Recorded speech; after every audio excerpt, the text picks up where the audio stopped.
कमरे से आने वाली लड़की की खौफनाक रोने की आवाजें रात के अंधेरे में दहशत पैदा कर रही थीं। फरीद ने जैसे ही कमरे का दरवाजा खोला, अचानक ही उसके मुंह से चीख निकल गई थी। वो पलटी तो फरीद के होश उड़ गए थे। लड़की के लंबे लंबे बाल उसकी पीठ पर बिखरे थे। वो 2 कदम आगे बढ़ी और फरीद को देखकर कहने लगी, घबराओ मत, मैं भी उसी की तलाश में आई हूं जिसकी तलाश में तुम यहां आए हो। फरीद का ताल्लुक एक छोटे से गांव से था। उसका गांव ऊंची नीची पहाड़ियों पर बसा हुआ था। गांव की हरियाली बताती थी कि लोग गरीब जरूर हैं लेकिन अपनी जमीन का बहुत ख्याल रखते हैं। ऐसा ही एक घर फरीद का था। फरीद के माँ बाप बहुत ही गरीब थे। उसका बाप जमींदार की जमीन पर खेती करता, जबकि माँ लोगों के घरों में काम करती थी। फरीद उनका सबसे छोटा बेटा था। उसने 10वीं कक्षा तक पढ़ाई की थी, लेकिन उसके पास कोई नौकरी नहीं थी। वो बहुत ही मायूस रहता था। फरीद की 2 बड़ी बहनें थीं, जो रिश्तों के इंतजार में घर बैठी थीं। उनके पास देने के लिए ढेर सारा दहेज भी नहीं था। यही वजह थी कि आज तक उनका रिश्ता तय नहीं हो पाया था। फरीद के माँ बाप हमेशा परेशान रहते थे कि कब उनकी जिंदगी बदले, कब उनके घर के हालात सुधरे। उन्हें हर तरफ मायूसी के बादल नजर आते थे। उसी गांव में रहने वाला एक लड़का जलाल फरीद का बचपन का दोस्त था। गांव से आगे एक घना और अंधेरा जंगल भी था। इस जंगल में पहले एक बहुत बड़ी बस्ती हुआ करती थी। कहते हैं कि कुछ साल पहले वो बस्ती एक सैलाब की वजह से तबाह हो गई थी। लेकिन उस बस्ती की एक हवेली, जो अब एक खंडहर बन चुकी थी, आज भी वहीं खड़ी थी। गांव के लोगों में फरीद और जलाल की तरह उस हवेली को लेकर बहुत उत्सुकता थी।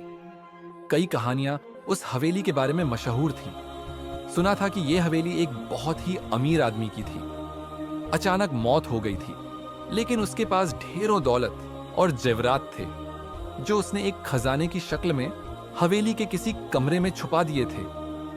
एक दिन फरीद और जलाल आपस में बात कर रहे थे। काश हमें वो खजाना मिल जाए तो हम अपनी किस्मत बदल सकते हैं।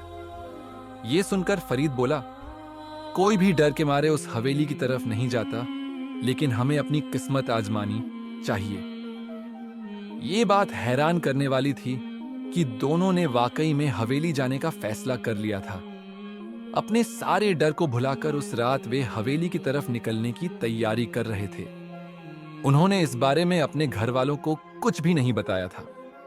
उस रात फरीद ने जल्दी खाना खा लिया और चादर ओढ़कर बिस्तर पर लेट गया। वो घर वालों के सोने का इंतजार कर रहा था। उसे पता था कि गली के नुक्कड़ पर जलाल उसका इंतजार कर रहा होगा। रात के ठीक 12 बजे चारों तरफ सन्नाटा और अंधेरा छा गया। घर में खामोशी और मायूसी का राज था। इस घर की दीवारों तक में गरीबी बसती थी, लेकिन फरीद अपने घर वालों की ये मायूसी दूर करना चाहता था। जैसे ही मौका मिला, वो चुपके से अपने बिस्तर से उठा और बाहर निकल गया। अब वो जलाल के पास पहुंच गया था, जो गली के नुक्कड़ पर उसका इंतजार कर रहा था। दूर कहीं कुत्तों के भौंकने की आवाजें भी आ रही थीं। दोनों धीरे धीरे हवेली की ओर बढ़ने लगे। उनकी बस्ती पीछे छूट चुकी थी। अंधेरे जंगल में कदम रखते ही उनका दिल जोर जोर से धड़कने लगा था। हाथ में लालटेन पकड़े वे दोनों एक दूसरे के आगे पीछे चल रहे थे। जैसे ही फरीद और जलाल हवेली के दरवाजे पर पहुंचे, अंदर से आने वाली खौफनाक आवाजों को सुनकर उन पर दहशत तारी हो गई। जलाल कांपते हुए बोला, मुझे बहुत डर लग रहा है। लगता है हमसे कोई बहुत बड़ी गलती हो गई है। लेकिन फरीद बिल्कुल भी नहीं डरा। वो बोला, अब जब यहां तक आ ही गए हैं तो क्यों ना अंदर जाकर खजाना ढूंढें। फिर उन्होंने हवेली का दरवाजा खोल दिया। दरवाजा खुलते ही बहुत सी चमगादड़ें उनके चेहरे से टकराईं और चीखती हुई उड़ गईं। जलाल का पूरा शरीर डर के मारे कांप रहा था, लेकिन फरीद अपने इरादे में मजबूत था। वो जिस मकसद से वहां आया था, उसे हर हाल में पूरा करना चाहता था। कुछ देर बाद दोनों हवेली के अंदर दाखिल हो चुके थे। तभी किसी के रोने और बैन करने की रहस्यमयी और डरावनी आवाज उनके कानों में पड़ी। जलाल डरकर बोला, ये कैसी आवाज है? मुझे तो किसी के रोने की आवाज लगातार आ रही है। मुझे बहुत डर लग रहा है फरीद, लगता है हमें वापस चलना चाहिए।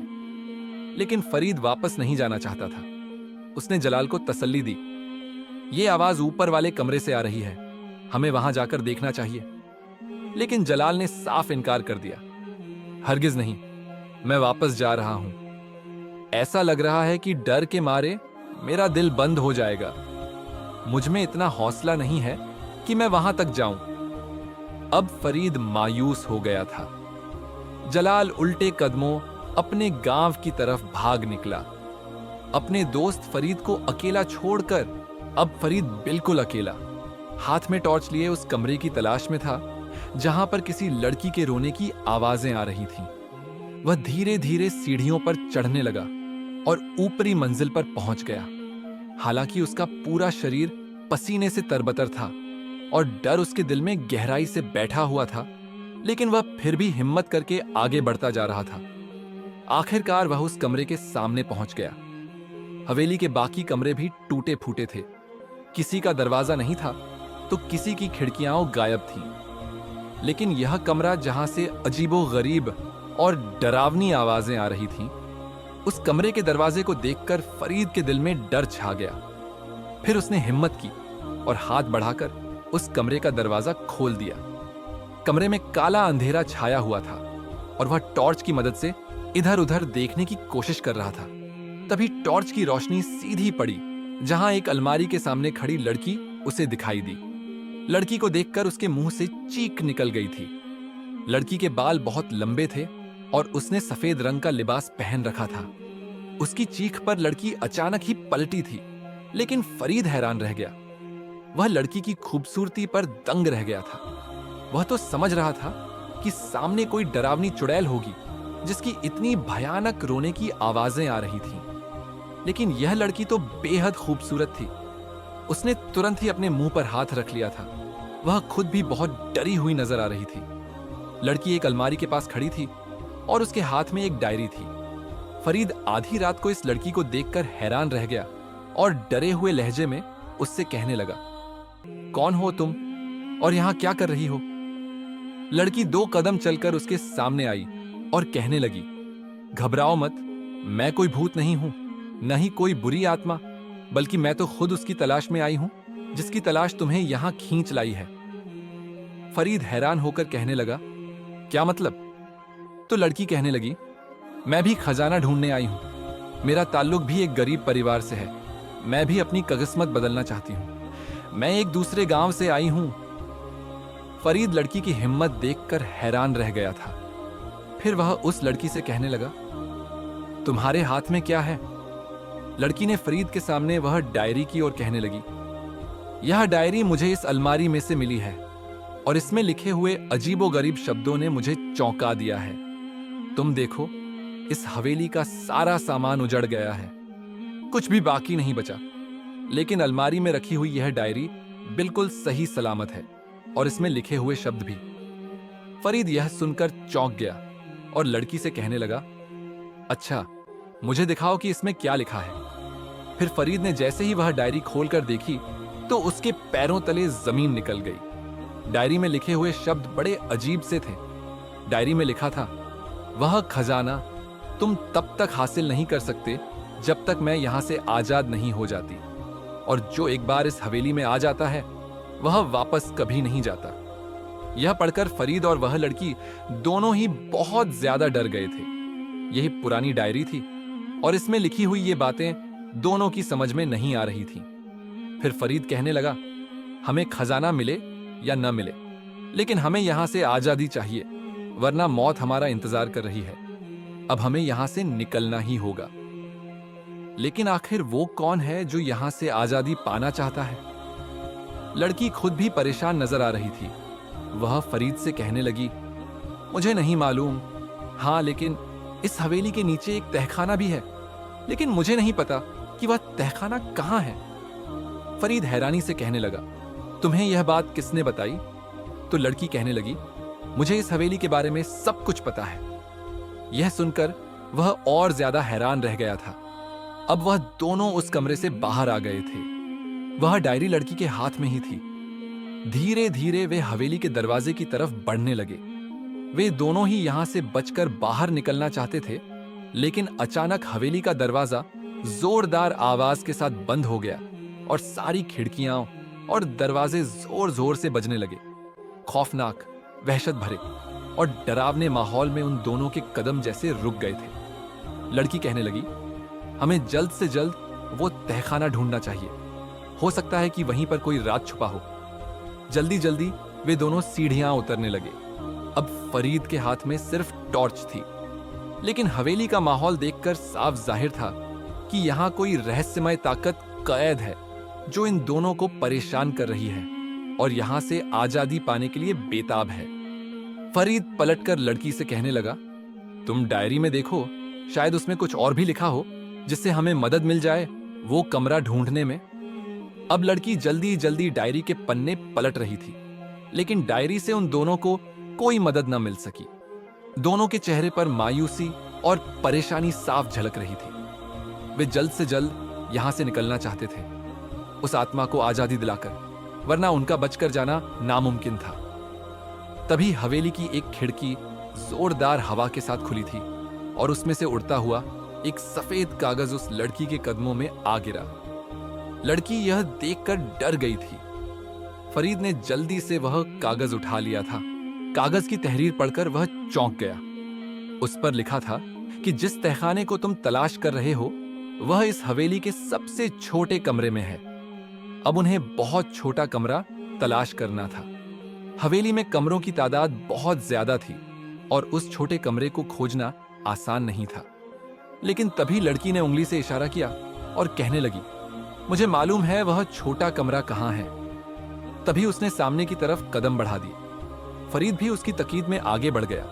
तभी उसने एक छोटा सा दरवाजा खोल दिया। यही वह छोटा कमरा था जहां पर अजीब सी बदबू आ रही थी। मकड़ी के लगे हुए बड़े बड़े जाले भी डरावना माहौल पैदा कर रहे थे। लेकिन फरीद यह देखकर मायूस हो गया कि आखिर वह तहखाना कहां है और इस छोटे कमरे से उसका क्या ताल्लुक है। तभी लड़की ने आंखें घुमाई और उसी कमरे की एक छोटी खिड़की खोल दी। फरीद की आंखें फटी की फटी रह गईं, क्योंकि खिड़की खुलते ही वह तहखाना साफ दिखाई दे रहा था जिसमें काला अंधेरा छाया हुआ था। यह साफ था कि यही वह तहखाना है जिसकी तलाश में वह दोनों यहां आए हैं। दोनों का दिल बुरी तरह कांप रहा था। दोनों ही डर से सहमे हुए थे। कोई भी उस तहखाने में उतरने को तैयार नहीं था।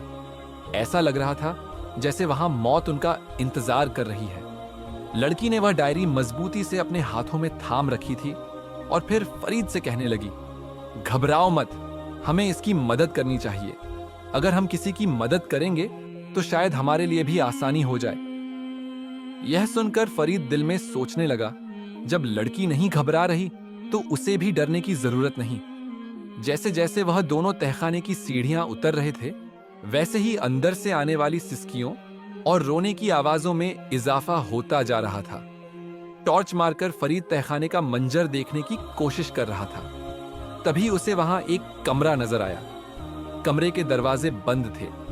फरीद और उस लड़की के रोंगटे खड़े हो गए। उसी कमरे के अंदर से रोने की आवाजें आ रही थीं।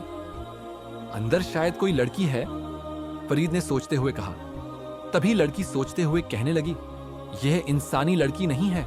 अगर होती तो इतने अंधेरे में अब तक जिंदा नहीं होती। यह जरूर कोई गैर फितरी मखलूकंद है। तभी लड़की अचानक बुलंद आवाज में कहने लगी, मेरा नाम आलिया है। हम तुम्हारी मदद करने आए हैं। क्या तुम हमें बता सकती हो तुम्हें यहां किसने कैद किया है? तभी कमरे के दरवाजे जोर जोर से बजने लगे। फरीद का दिल भी जोर से धड़कने लगा। वह अपने डर पर काबू पाने की कोशिश कर रहा था, जबकि आलिया भी उसी हालत से गुजर रही थी। तभी रोने की आवाज बंद हो गई। उस अंधेरे कमरे में से एक आवाज उभरी, क्या तुम सच में मेरी मदद करने आए हो? क्या मुझे यहां से आजादी दिलाना चाहते हो? फरीद जल्दी से कहने लगा, हाँ हाँ, हम तुम्हें नुकसान नहीं पहुंचाना चाहते, लेकिन तुम हमें सच बताओ कि तुम कौन हो और यहां तुम्हें किसने कैद किया है? तभी अंदर से उसी लड़की की आवाज आई, यह दरवाजा तब तक नहीं खुल सकता जब तक तुम दोनों एक काम न कर लो। इस कमरे के बाहर एक ताला है, उस ताले को तोड़ना होगा और इस दरवाजे पर बंधे हुए काले धागे की सारी शक्ति को खत्म करना होगा। वह तो मर गया, लेकिन उसने मुझे हमेशा के लिए इस तहखाने के बंद कमरे में कैद कर दिया। अब तुम दोनों मेरी मदद करो और जल्दी से जल्दी इस दरवाजे के ताले को तोड़ दो, ताकि उसके गिर्द लिपटा हुआ काला धागा भी खुद टूट जाए। जैसे ही फरीद और आलिया ने यह काम शुरू किया, अचानक ही चीखों का सिलसिला तेज हो गया। उस काले अंधेरे में उन्हें ऐसा लग रहा था जैसे बहुत से लोग मिलकर उन्हें मारना चाहते हैं। फरीद पसीने से तरबतर हो गया था, जबकि आलिया की हालत भी बहुत खराब थी।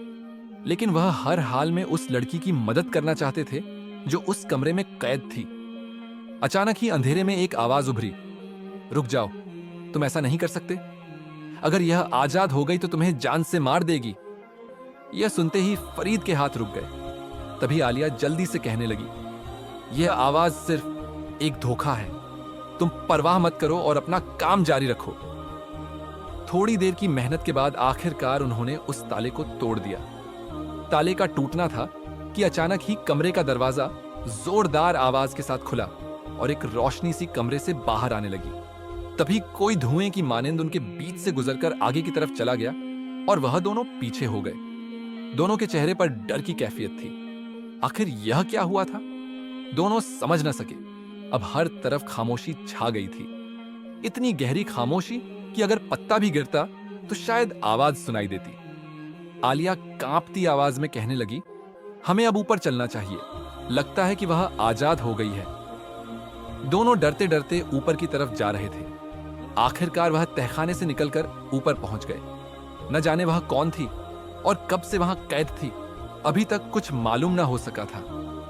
उस पुरानी डायरी की हकीकत क्या थी और उस अंधेरे कमरे का राज क्या था, यह सब अब भी पर्दे में था। आलिया फरीद से कहने लगी, अब तो वह आजाद हो गई है, फिर भी हवेली का दरवाजा क्यों नहीं खुला। इस बात पर वह दोनों ही परेशान थे। जब तक तुम इस अंधेरे का राज नहीं जानोगे, तब तक वह दरवाजा नहीं खुलेगा। पीछे से आने वाली आवाज पर वे दोनों सहम गए। जैसे ही आलिया और फरीद पलटे, उनके पैरों तले जमीन खिसक गई। होश उड़ गए जब उन्होंने अपने सामने सफेद कपड़ों में एक लड़की को खड़े देखा। उस लड़की के बाल बहुत लंबे थे और अंधेरे की वजह से उसका चेहरा साफ नहीं दिख रहा था, लेकिन वह बहुत डरावनी लग रही थी। उसके होंठ हिलते साफ नजर आ रहे थे। फिर वह लड़की बोली, मैं ही हूं तहखाने की कैदी जो इस अंधेरे में 20 सालों से अपनी जिंदगी गुजार रही हूं। फरीद घबरा कर बोला, लेकिन तुम हो कौन?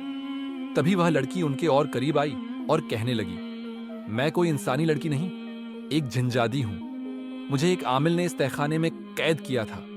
वह आमिल बहुत ही खतरनाक था। वह बड़े बड़े अमल करता था जिन्नात को अपने कब्जे में करने के लिए। वह हम जैसी जिनजादियों को अजियत देता था। 20 साल पहले जब मैं जंगल में एक दरख्त पर अपने खानदान के साथ रह रही थी, उसने मुझे एक अमल के जरिए बुलाया। जब मैंने उसकी बात मानने से इनकार किया तो उसने मुझे इस तहखाने में कैद कर दिया। मैं वहां रोती, चिल्लाती, चीखती, बट उसने मुझे आजाद नहीं किया। फिर वह मर गया, उसका खानदान कहीं चला गया और यह हवेली हमेशा के लिए बंद हो गई। लेकिन मैं हमेशा के लिए इस अंधेरे में बंद रह गई। मैं हर बार मदद के लिए पुकारती, लेकिन लोग मेरी आवाज सुनकर डर जाते। कोई मेरी बात नहीं सुनता था। लेकिन तुम दोनों ने बहादुरी दिखाई, तुमने मेरी मदद की और आज मैं आजाद हो गई। अब इस हवेली से कोई रोने की आवाज नहीं आएगी। अब कोई इसमें कैद नहीं रहेगा। मैं भी जा रही हूं, हमेशा के लिए, अपने खानदान के पास। तुमने मुझे आजादी दी, इसके लिए शुक्रिया। वह जिनजादी मुस्कुरा रही थी। फरीद ये सब सुनकर बहुत कच्छ हुआ, लेकिन तभी जिनजादी बोली, उस खजाने की तलाश में तुम यहां आए हो, याद रखना वह भी इसी हवेली के किसी कमरे में है। तुम्हें सारे कमरों की तलाशी लेनी होगी। अब मैं जा रही हूं, डरने की कोई जरूरत नहीं। मेरी दुआ है कि तुम्हें वह खजाना मिल जाए। यह कहते ही वह जिनजादी उनके सामने से गायब हो गई। फरीद और आलिया जो अभी तक बहुत डरे हुए थे, अचानक ही उनका सारा डर खत्म हो गया। फरीद बोला, अब हमें भी यहां से निकलना चाहिए। लेकिन आलिया ने उसे रोक लिया और बोली, एक मिनट, क्या तुम वह खजाना लेकर नहीं जाओगे?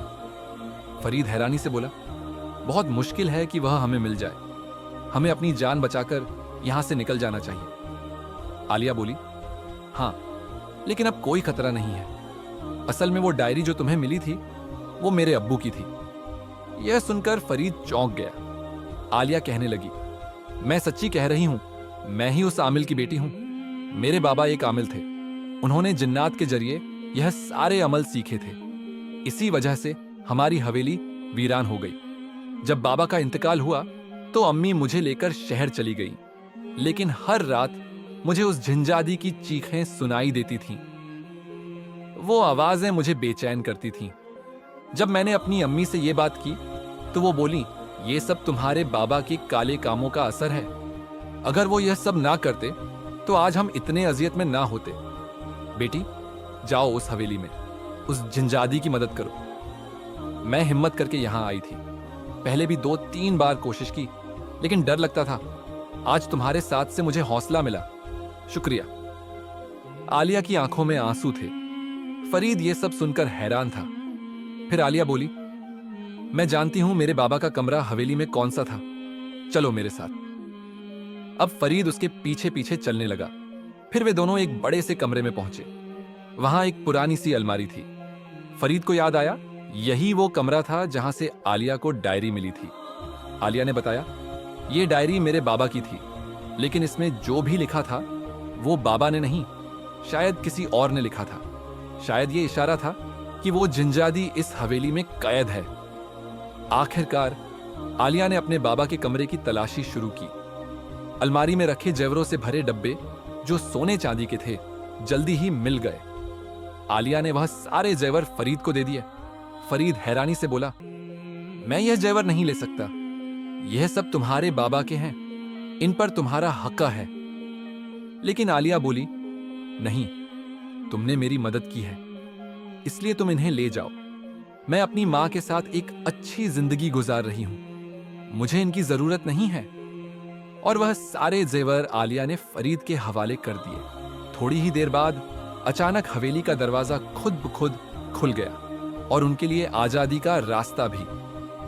फरीद और आलिया को यकीन नहीं हो रहा था कि वे दोनों जिंदा बचकर उस डरावनी हवेली से बाहर आ रहे हैं। जो कुछ भी हवेली का रहस्य था, वह डायरियां, वह डरावनी लड़की की रोने की आवाजें, इन सब का राज अब उन्हें मालूम हो गया था। साथ ही फरीद के पास वह दौलत भी थी जिसकी चाह में वह इस हवेली में आया था। लेकिन उस जिंजादी की मदद करके उसे दिल से जो खुशी मिली थी वह दौलत से कहीं ज्यादा थी। उसने आलिया को शहर जाने वाली सड़क के मोड़ पर छोड़ा और खुद अपने घर की राह ली।